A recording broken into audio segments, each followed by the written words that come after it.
Hello friends, इस video के अंदर हम लोग देखने वाले हैं थ्री फेज लाइन का उपयोग घर में कैसे किया जाता है, या ऐसे भी समझ सकते हैं थ्री फेज लाइन का इस्तेमाल हाउस वायरिंग में कैसे होता है कहीं पर भी। जैसे कि आप देख रहे हैं, ये हमारा three phase TPN distribute box है, जिसके अंदर मेन लाइन इनपुट हमारा थ्री फेज का है और यहाँ से 6 पार्ट में डीपीएमसीबी लगा करके ब्रांच सर्किट बनाया गया है किसी भी घर के 6 फ्लोर के लिए।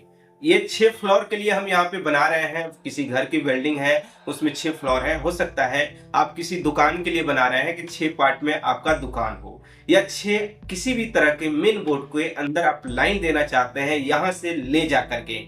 क्योंकि यहाँ पे इनपुट लाइन जो है वो थ्री फेज है और ब्रांच सर्किट है वो सिंगल फेज है, इसलिए क्योंकि किसी भी घर के अंदर जो भी उपकरण है इलेक्ट्रिकल वो सिंगल फेज के होते हैं, इसलिए थ्री फेज का यहाँ पे सर्किट को सिंगल फेज में कन्वर्ट करना है या बनाना है। अब इसके अंदर कनेक्शन कैसा होगा ये हम आपको दिखाएंगे। यहाँ पे कुछ चीजें आपको बता देते हैं। इसके अंदर मेन इनपुट पे हमने आइसोलेटर लगाया है। अगर आप एमसीबी लगाएंगे तो और बेटर हो सकता है, लेकिन आइसोलेटर लगाने के बाद हम एमसीबी लगाए हैं, इसलिए यहाँ पे आइसोलेटर हमने लगा दिया है। उसके बाद यहाँ पे 3 32 एम्पेयर की एमसीबी है डीपी जो सर्किट के लिए है। इसमें एक एसपीएन है, 2 डीपी एमसीबी है। उसके बाद 2 हमारा 16 एम्पेयर की एमसीबी है डीपी और एक हमारा 25 एम्पेयर की डीपी है। यहाँ पे कहने का मतलब हमारा ये है एम्पेयर से कि जो आपका सर्किट है लोड कम ज्यादा होने के हिसाब से आपकी एम्पेयर साइज चेंज हो जाएगी, लेकिन कनेक्शन सेम इसी तरह से होगा।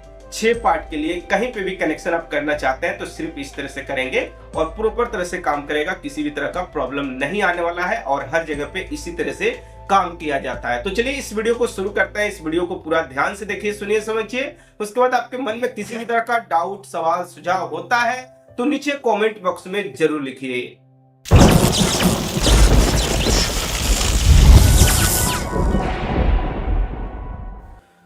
तो जैसे कि ये हमारा ब्रांच वायर है यानी सर्किट वायर है और नीचे ये थ्री फेज का मेन लाइन इनपुट है।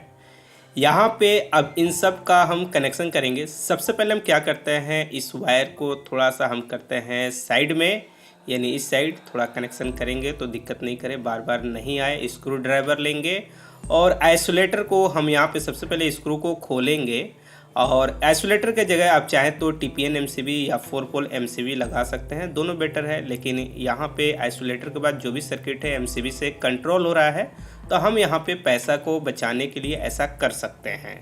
तो यहाँ पे इसीलिए हमने आइसोलेटर लगाया है और जो भी मेन वायर है उन सब का पीवीसी हमने रिमूव कर दिया है और प्लायर से थोड़ा मोड़ ले रहे हैं, टाइट कर रहे हैं। अगर आप लगा दे थिम्बल तो ज़्यादा बेटर होगा। सबसे पहले न्यूट्रल लाइन यहाँ पे हम डाल करके कनेक्शन हम कर रहे हैं और इसके बाद हम यहाँ पे ब्लू फेज को कनेक्शन कर रहे हैं या बी फेज भी कह सकते हैं। उसके बाद हम यहाँ पे लेंगे येलो फेज का लाइन, यहाँ पे इनपुट हम कनेक्शन कर रहे हैं आइसोलेटर में और इसके बाद हम लेने वाले हैं एक हमारा बचेगा सिर्फ रेड, तो रेड को लेंगे और यहाँ लास्ट में रेड को लगा देंगे। अब क्या हुआ, अगर सीरियल बाय देखेंगे लेफ्ट साइड से तो ये सबसे पहले रेड फेज, उसके बाद येलो फेज, उसके बाद ब्लू फेज और उसके बाद ब्लैक न्यूट्रल। अब इन सब का ये एमसीबी ऊपर रख देते हैं, थोड़ा निकल गया, लास्ट में लेकर के कनेक्शन लगा देंगे, कोई दिक्कत नहीं है। अब यहाँ पे इसके अंदर लॉक कर देंगे। इस तरह से हमारा आइसोलेटर के अंदर कनेक्शन कंप्लीट हो गया। अब हमें सबसे पहले फेज लाइन का कनेक्शन करना है, जो आपका ये फेज लिंक है या फोर्क टाइप इसे भी कनेक्टर कहा जाता है। तो फेज लिंक आप कहें या वायर का एक छोटा सा टुकड़ा लेकर के भी आप लूप कर सकते हैं, लेकिन हमारे पास ये है तो इसके अंदर इस तरह से डालेंगे, यानी दोनों एमसीबी के एक एक साइड बीच में हम ले रहे हैं। साइड में न्यूट्रल यूज करेंगे और बीच में फेज, और उसके बाद एक छोटा सा वायर का टुकड़ा हम लिए हैं और इसका कनेक्शन एक एमसीबी के अंदर, जिसमें आप बस वायर डाले हैं ना लिंक कनेक्शन करने के लिए, इसके अंदर डालेंगे। इस तरह से कनेक्शन हो गया, दोनों एमसीबी के अंदर फेज लाइन का कनेक्शन पहुंच जाएगा और उसके बाद इसको जहां पे इनपुट बी यानी ब्लू फेज का किए हैं उसी के ऊपर आउटपुट कनेक्शन कर लेंगे। इससे हमारा 2 सर्किट का कनेक्शन कंप्लीट हो गया या 2 डीपी एमसीबी का कनेक्शन हो गया ब्लू फेज से। अब इसी तरह से हम यहाँ पे लेंगे फिर यहाँ पे फेज लिंक और 2 एमसीबी को आपस में इस तरह से कनेक्ट करेंगे और कनेक्ट करने के बाद यहाँ पे एक वायर का टुकड़ा लेंगे जो येलो कलर का है और यहाँ पे मेन लाइन इनपुट वायर की साइज की बात करें तो 10 स्क्वायर mm यानी 10 mm का वायर है।